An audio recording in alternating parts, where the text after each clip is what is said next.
said if I weren't going to be a professional skydiver life coach, I would be a rock star. Oh, wow. I would not have imagined that. Well, not really. Not really. It's more just like the idea of being like a singer performer. You know what I mean? Like I've always had that sort of. I was almost an actress. I don't know if you know that Really? story. No, I didn't know that. When I was little, I was an extra in a movie, and like that was kind of a big deal when from a small town, but there was like this acting bug always in me. And then out of nowhere, when I was 20, my mom and I were cast in a national commercial it was like an anti-drug, an anti-cancer drug commercial.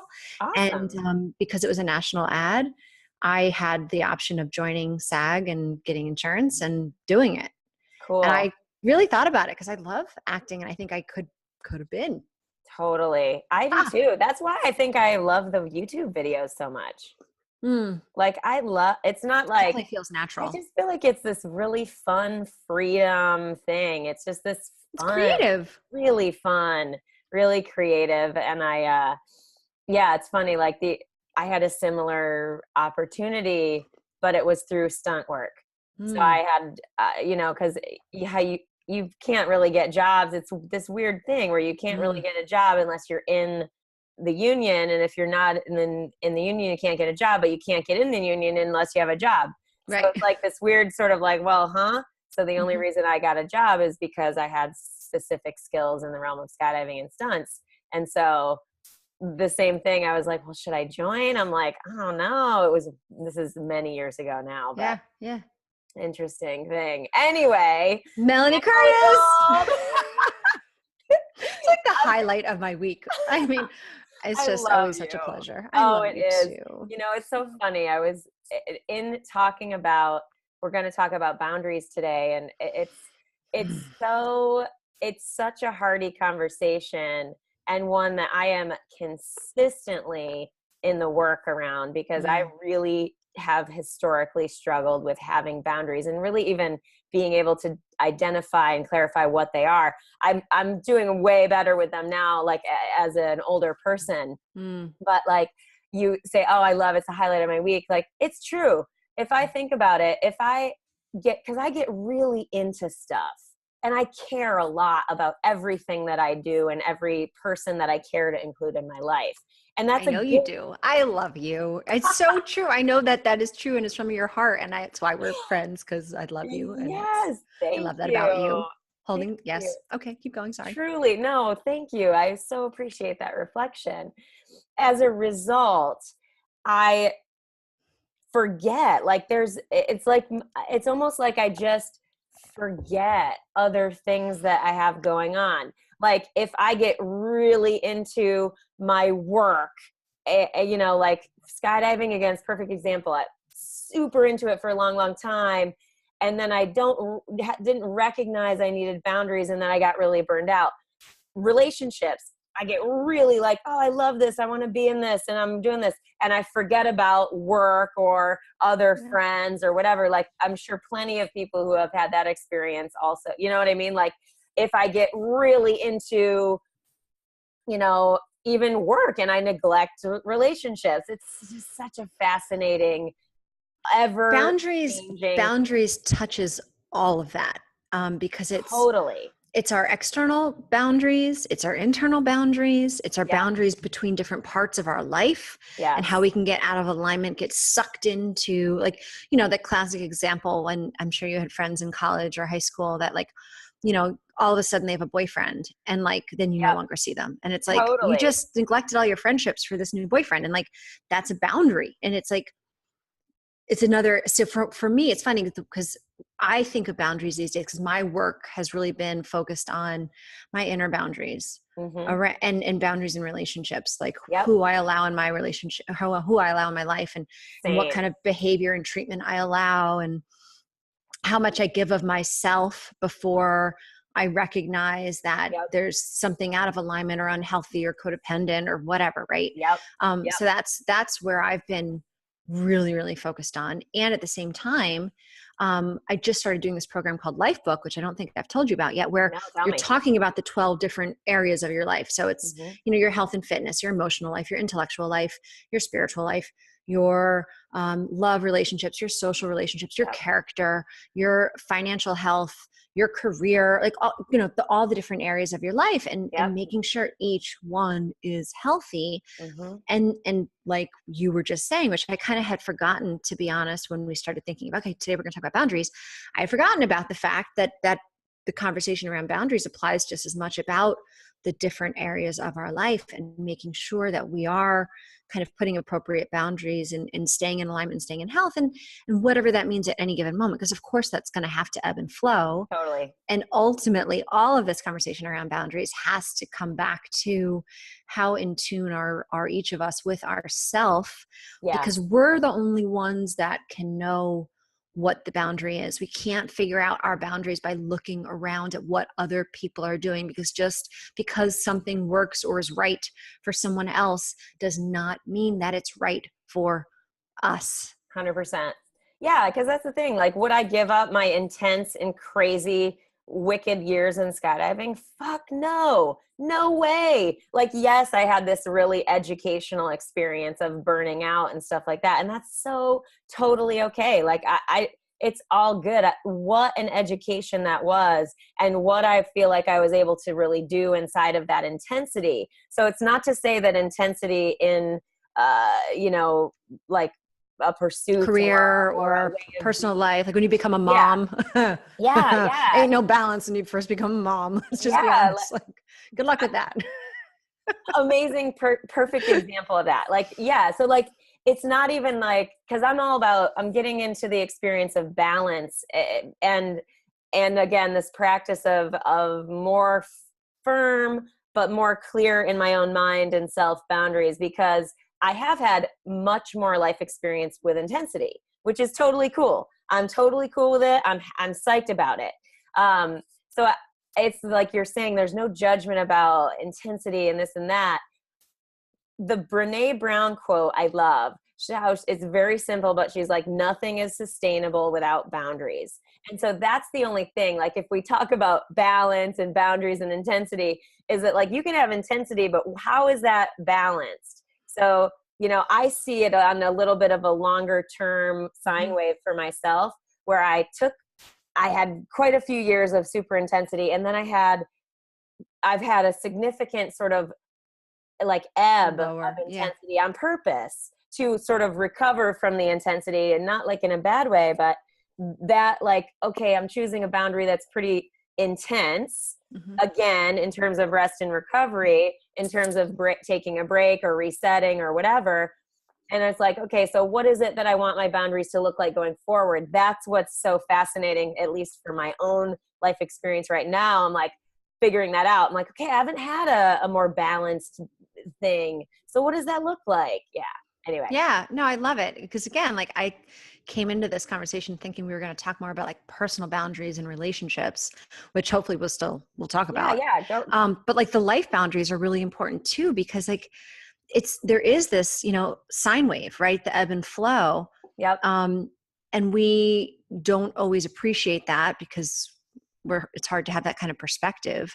But to think about boundaries in that way too, that there's going to be this big complex set of boundaries around all that stuff too. And and I can relate to so much of what you're saying. There were years when I was first out of college and working at Cozy, where I would work from 8:30, 9 a.m. until 10, 11 o'clock at night all week. And then I'd work on the weekends too. Like, I'd go into the office, on the weekends. We were doing the IPO, and like I worked 7 days a week. Yeah. And there is no way in hell I could have had a family during that period. Like, there was just, and I'm certain it all worked out exactly as it was meant to, like, because like there's no way I could have been a mom during those years and contributed what I know I contributed to Cozy being successful. So it's like, we kind of got to look at the big picture and kind of accept wherever we are, and then figure it out. And it's such a rich conversation. Yeah. Well, so let's transition to the personal relationships. Like, go ahead. It sounds like you have something that you would be happy to. Yeah. I mean, I've spent a lot of time on this over the last bunch of years, and I've gotten a lot of clarity around it, which is awesome, because it's so powerful.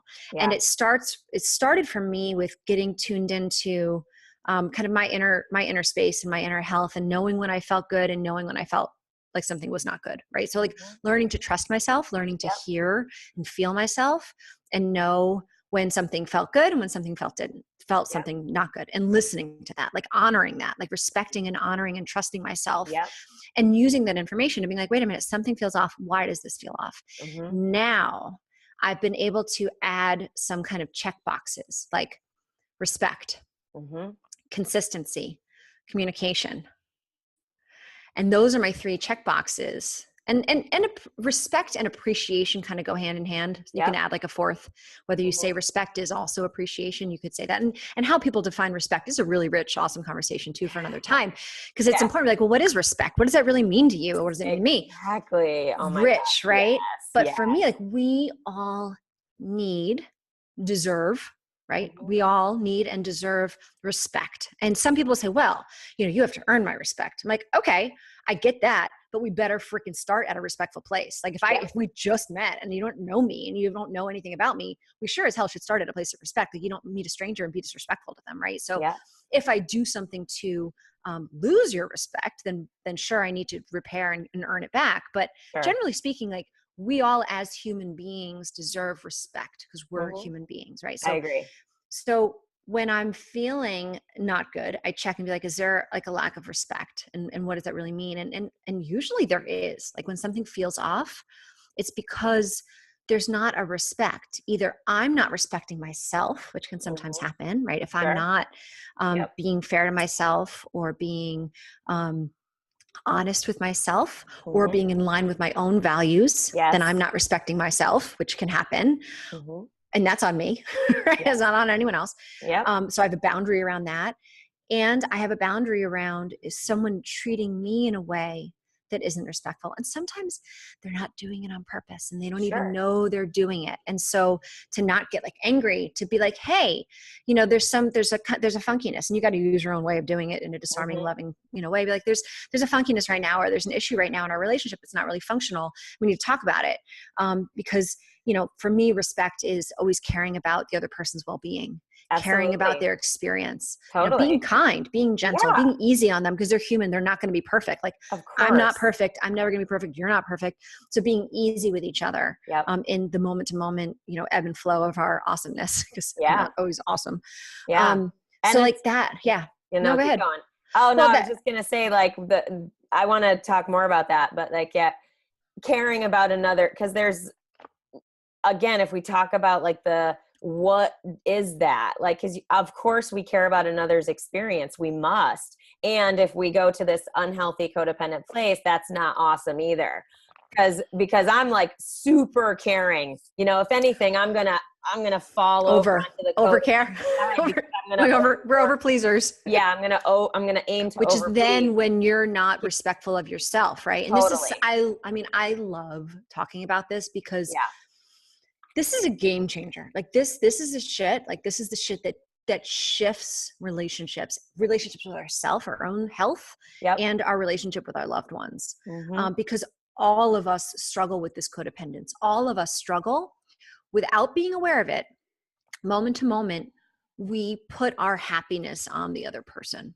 We put our feeling safe on the other person. We put our feeling good enough on the other person. And we don't realize that we're doing it. But every moment that someone pisses us off, if we stop and think like, wait, why is this pissing me off? They may have done something fucked up. Just as likely, we are relating to it in a dysfunctional way because of our own shit, our own insecurities. 100%. Yes. And so for me, the boundaries have been both for myself to get on point around owning my shit and owning my self-respect, my self-trust, taking full responsibility for my own happiness, taking full responsibility for my own sense of feeling good enough and feeling safe. Like that's on me. Right. So that's a huge boundary. And at the same time, recognizing that there's this boundary around, no, I need to be treated with respect. I may not need anything. Like I may be fine in terms of being happy and feeling good enough. And I'm a human being. I need to be treated with respect. my partner's not perfect. So there's going to be plenty of times when he doesn't treat me with respect. And then I need to handle that with grace and figure out, is this a moment where he's struggling with 18 other things and that's why? Or is this like a habitual issue that we actually need to sit down and talk about because he doesn't realize he's doing it, and it's kind of like a habit or a pattern that he's kind of treating me disrespectfully. And I know he doesn't mean to, because he loves me and he wants to treat me with respect, right? So that's been such a rich area of growth in my own life over the last year. And like game-changing levels of happiness and fulfillment and empowerment. Because I'm not losing my energy to these little, I'm not sure, I'm not feeling good. Is it me? Is it them? I'm overreacting. Then I feel like shit because I overreacted. Like, well, and questioning stuff. Where do you, like, I think for like the perfectionists of the world, having those experiences of like boundaries being crossed, and then discerning what to do inside the situation. It's so infinitely complex. It's almost like, it's like art. It's like, I think it can in a lot of ways feel like you don't know what to do. Like the people who like structure and like to have that, like, I've got it dialed. Therefore this. If they do this, I'm going to do that. Right.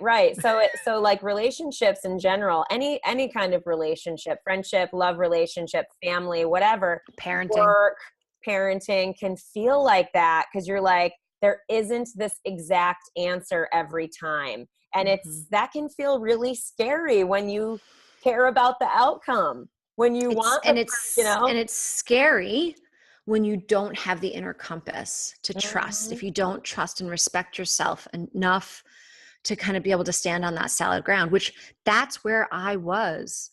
I mean, to be frank, up until probably like a year ago, maybe 2 years ago, when I finally started to have the deep enough level of trust and respect for myself that, like, I may be wrong, I may not be right, but this is what I need to say and this is what I need to do. And that's not easy, but that's a great goal to think about. And I love to say it because that's where we hopefully are moving towards, that we're so sure of ourselves that it's not about being right or wrong, because we're going to be wrong a lot of the time, but it's our truth. And it's coming from a place of love. It's coming from a place of respect. Like when my husband and I have a conflict, now he may want me to handle something in a different way, and I can't do that because it feels out of integrity for me. It's not in alignment. And so now I can say to him, sweetheart, I care about you. I'm so sorry that you're upset about this. I wish I could do what you want me to do, but right now I can't do what you want me to do and be in alignment with my integrity.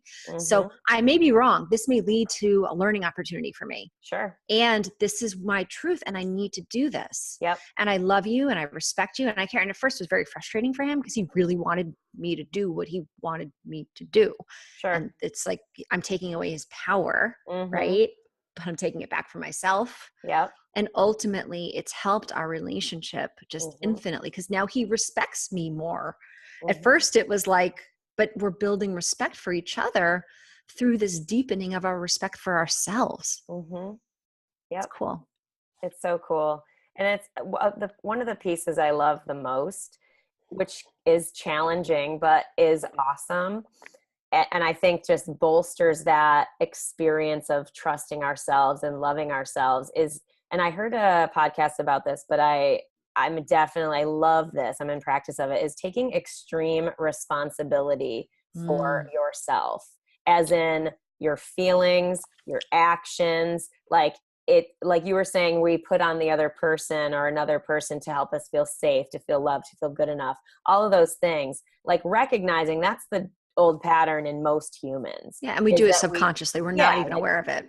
We put it on other people, and it's like so like I love that practice of like, if we're looking for this sense of sort of stability, and we like the practice of sourcing that in ourselves, I just love the practice of, it's entirely my responsibility. There's a big part of me that used to go, but in a relationship, I want the person to care about making me feel safe. I want the person to care about, and they better be like that's like the and both, right? Like exactly. But our brain isn't good with the and both, right? Our brain is like not good at that. Well, yeah, and I agree. Like, definitely, I want a person to care. It's not that them caring means it's their responsibility. There's a Right. subtle distinction there. Totally. The Hmm. responsibility is mine, 100%. And I don't say that to be like, oh, cool, now I don't have to worry about anyone else. Because, of course, we do. It's okay. This is good. Love and connection That is is the like what relationship. That's we what a want. relationship is. A Yeah. relationship is how you're relating to each other and caring about each other, Yep. while each of you, hopefully, are whole, healthy Yes. individuals. It's just most of us, not, I mean, we're human, so none of us Mhm. are completely whole, right? Yeah. Like it's a higher and higher level of mastery, and it's like asymptotic. Like, I mean, I don't think, I mean, maybe the Dalai Lama is whole. I mean, maybe Mother Teresa was whole. Maybe Gandhi eventually was whole.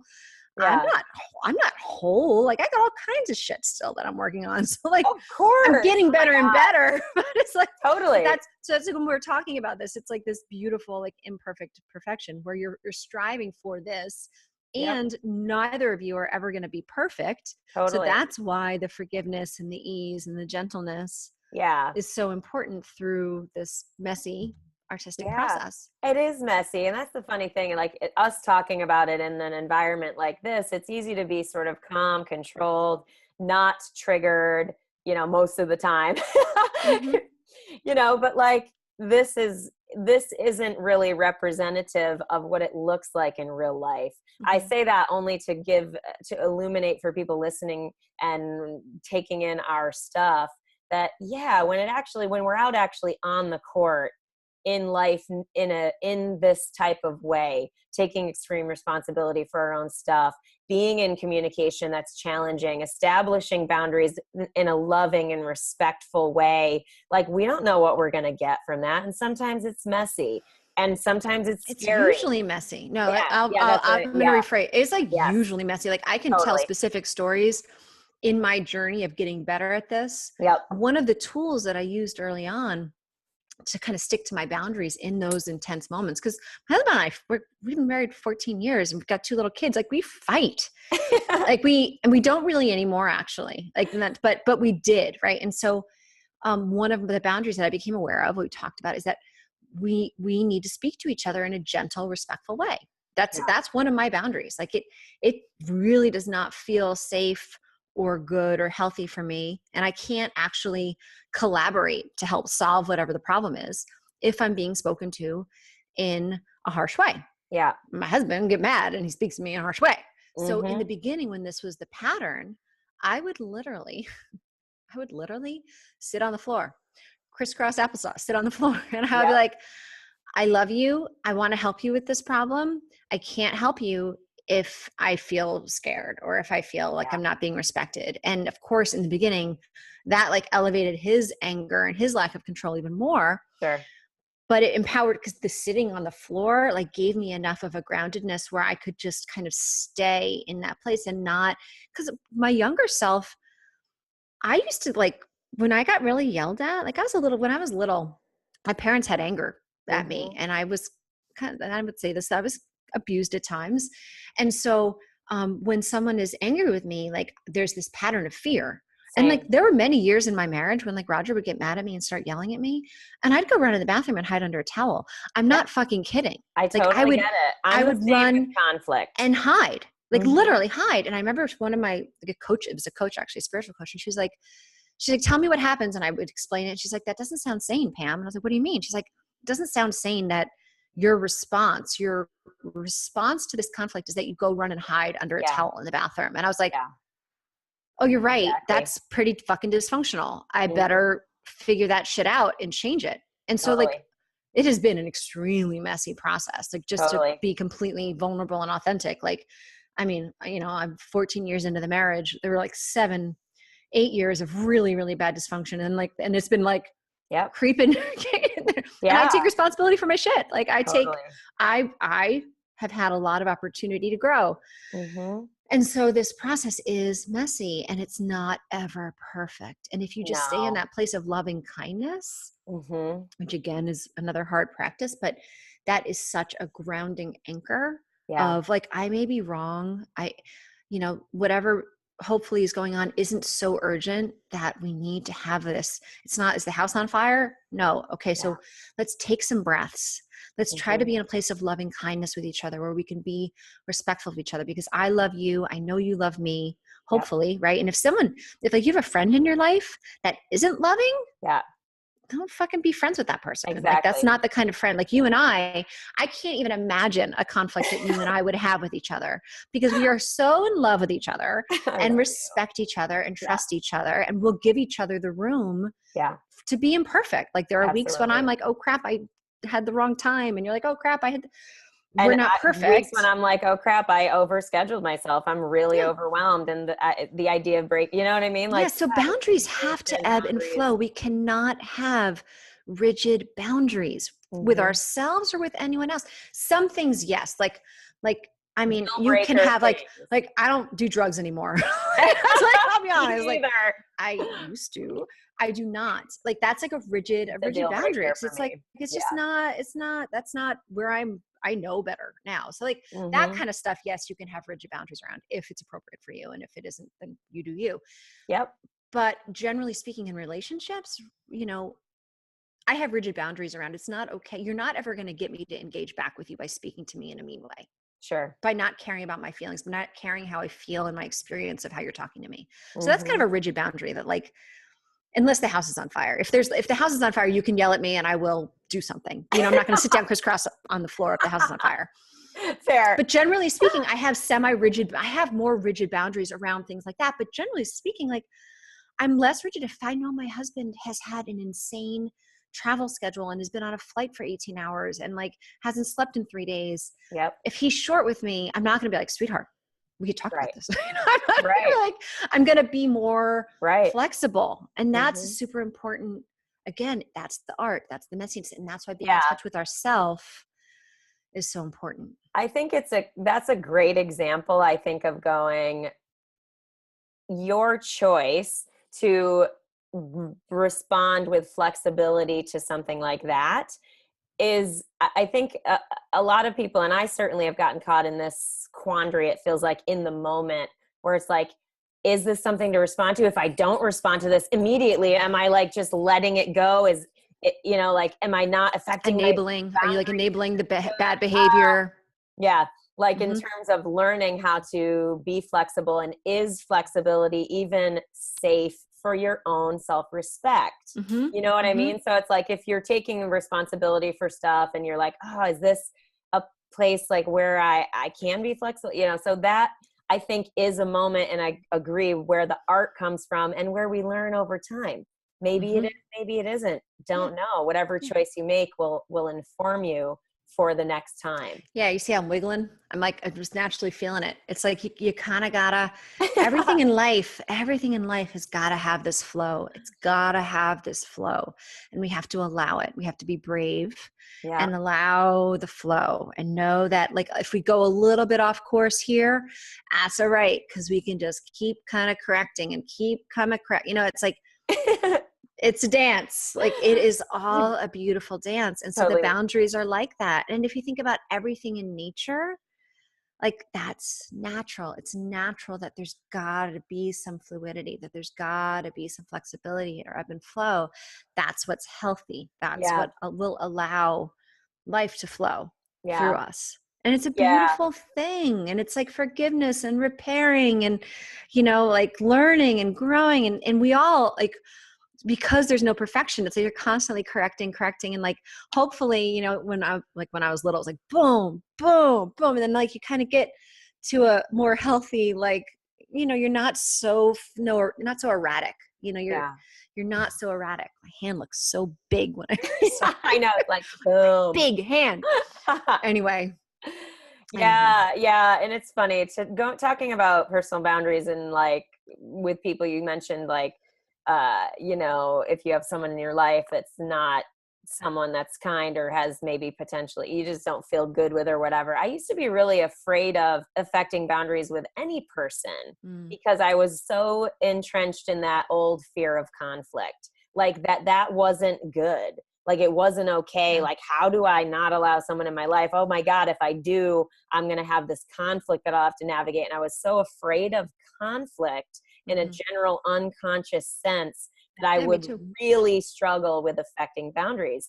And so if anyone who's watching this again, like feels that way, it's totally normal. It's part of the process, I think, of undoing the old fear of conflict from a general core thing of like, oh God, I don't want to experience that. AKA fear of not being liked. I mean, there's so many fears that crush our boundaries, that fuck up our boundaries, right? Like, it's like, so I have many that I could list that I'm still working on.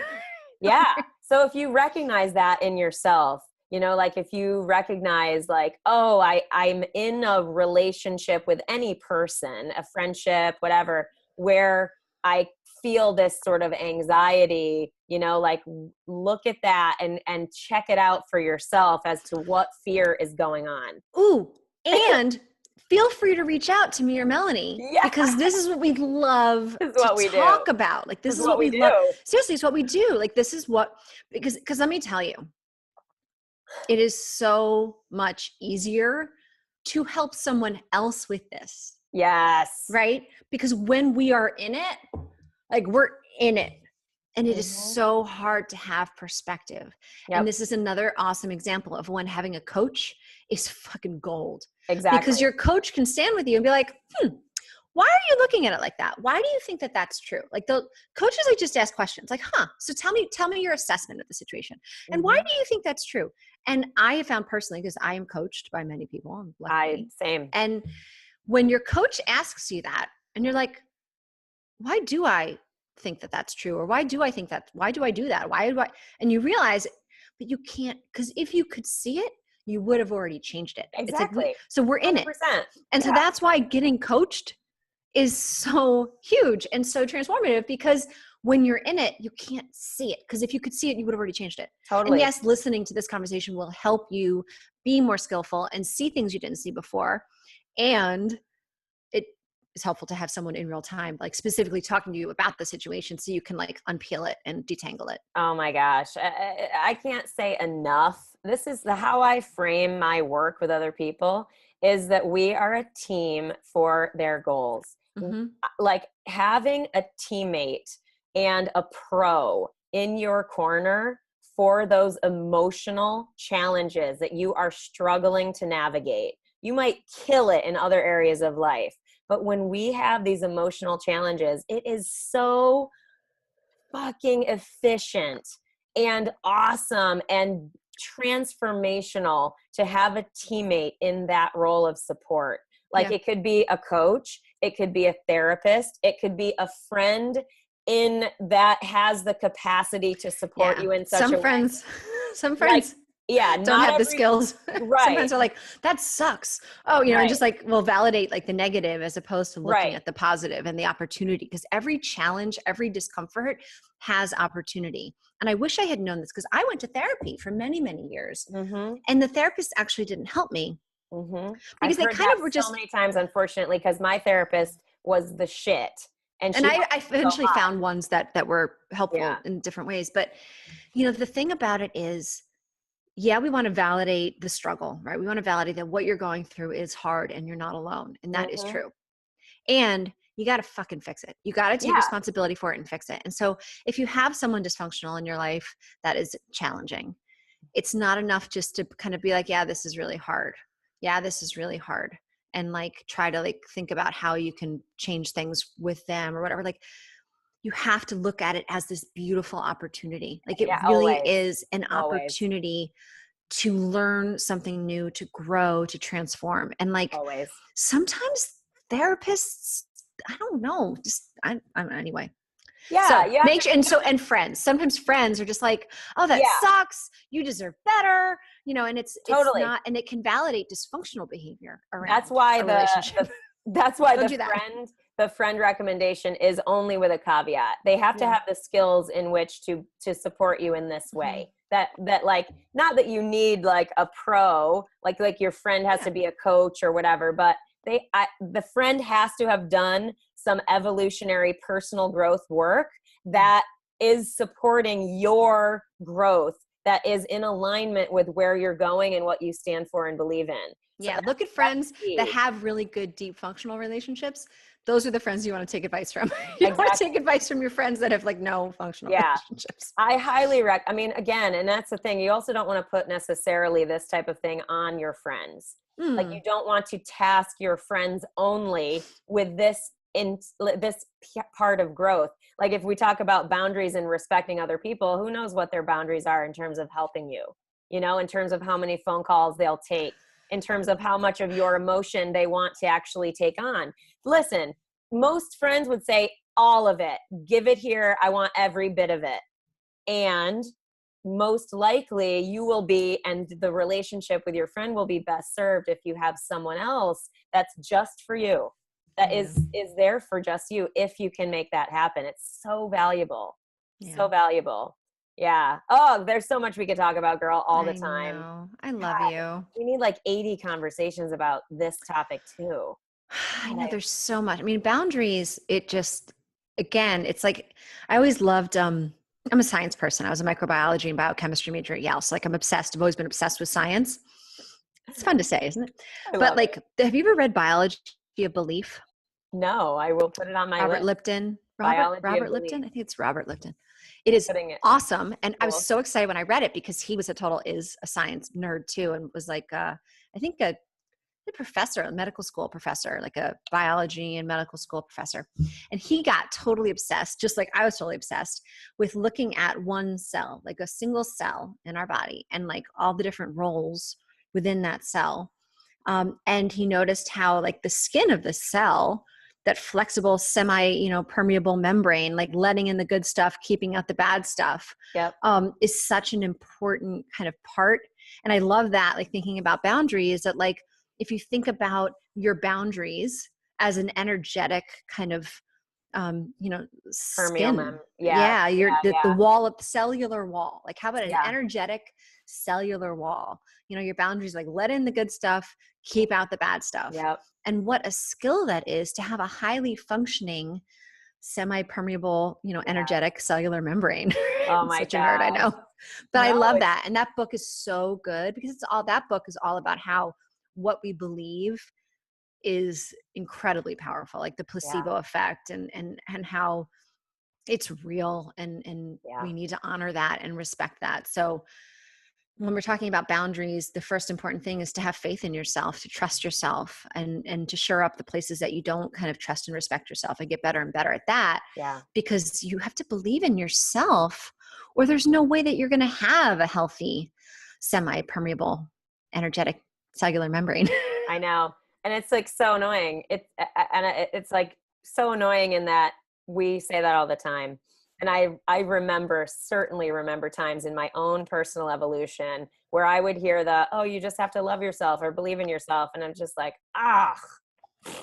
you just like don't want to hear it along at certain points along the trajectory. And it's like, that's why I just say that again, because I'm imagining like, I'm trying to put myself in the shoes of who's with us, listening and being with our conversations.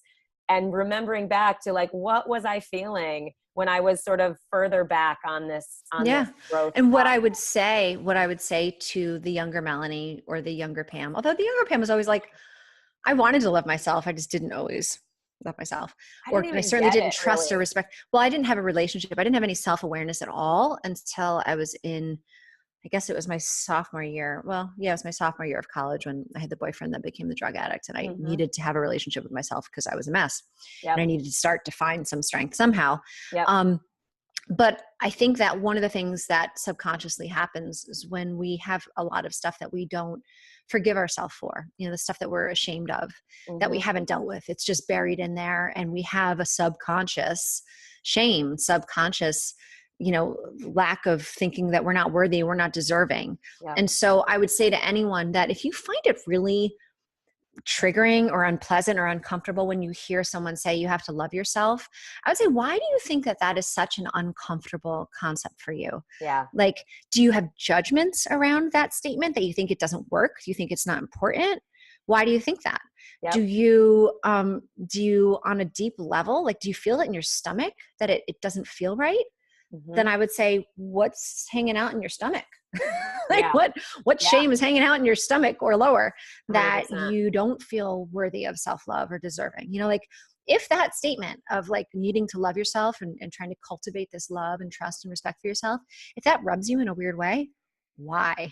Yeah. Like that is $1 million question right there. Exactly. For me, a big part of that discovery was about wanting connection. I keep going back to the whole like love and connection, but like if that's what it's funny. I've been listening to a lot of Russell Brand stuff recently. I freaking love him. Oh, I know, right? He's wise as fuck. So I'm wise. swearing today. I don't know why I'm swearing today. Fuck. Totally. Wise as fuck. On point. So anyway, the point is, we should actually take that clip and send it to Russell Brand. Like, Russell Brand, you are wise as fuck. Like these two blonde American life coach people, how do you describe us? Whatever we are, we freaking think you're wise as fuck. Everything he's been saying recently is on point, and on fucking point about recovery. And I never thought I would agree with anything that he said. Like I had a lot of preconceived opinions around Russell Brand, and I was like, turns out it's wise as fuck. Yeah. Well, and think about it. Like what I love is how he points to addiction and having it not just drug addiction, but of anything that your we phone. are trying to externally source, fill the hole of what we desire really is love and connection. So for me, going back to the story of like, why was hearing, oh, you have to love yourself, you have to, all that stuff, like take it, that whole responsibility piece. There was a huge part of me that was like, fuck no, I want connection. Like I want connection. It was about connection. And there's more to it, of course, but like that piece was a big one where I was commingling, I was entangling the idea that if I took responsibility for myself and took responsibility for sourcing safety and you had to give up the connection, that I wouldn't have connection, which is not the case. Yeah. So I just speak that into reality. If anyone has that commingled that they are going to mutually exclude, that's not true. And while we're here, because I know we've said this before, I think we have, I say this all the time, but like saying it over and over again so we can really start to realize it, internalize it. Our self-esteem, which is the fucking root of all of our fucking trouble, right? Our self-esteem. I mean, no, but it is, like it is, because it's what either is solid and gives us a foundation from which to live our best life, or it's all the blocks and the lack of stability where we're just like fumbling and blocking. And it's self-esteem. This guy, Dennis Waitley, explained it as 4 different distinct pieces, which I found so helpful because I hadn't really untangled it that fully before. The first, you'd already said connectedness and belonging, which is an incredibly powerful intrinsic instinct that we have because, way back when, if you didn't have connectedness and belonging, you were thrown out of the tribe and you would die. Exactly. So we will sacrifice everything else for the connectedness and the belonging. Yes. Right. Which is why peer pressure is so problematic. And connectedness and belonging. The next one is individual identity. So being connected with who you are as an individual, like how you are different and unique. What is your authentic uniqueness? Which most of us are not freaking clear on, right? It's hard. That weakens our self-esteem. The next one is our self-worthiness. Do we feel good enough? Do we feel worthy? Do we feel deserving of goodness? That we've talked about in the past because our core values allow us to feel that from the inside out instead of seeking it from the outside in. So if we're not so shored up on feeling good enough, feeling worthy, feeling deserving, we look outside of ourselves for external validation of that. And that is hugely problematic and dysfunctional. So be aware of that. And the last one is self-efficacy, our sense of control or ability to make our life better. So a lot of parents these days are robbing their kids of self-efficacy because they do everything for them. We don't allow our kids to fail, to learn that they can fail and get back up. And that's how they learn and grow. So huge. So for all of us, like this, I think about every day, both for myself and for my children. Because when I feel yucky, because I'm human and I feel, at times I do a quick check of those 4 things. Awesome. And then I get back up. I get back up. Let's leave it at that. Or we could cut it and use another time too. Well, meaning like for today. Yeah. For today. That is such an awesome endpoint. So actionable. like if we talk about taking what Pam just said and making it actionable, what the check-in, if you're feeling like not awesome, do a check of those 4 things. It's like such a great place to just take a little nugget from this talk today and put it into action into your own life, which is definitely at least what I would hope a lot of people are getting from this. But Pam, you're fucking amazing. So are you. I love you. I love you so much.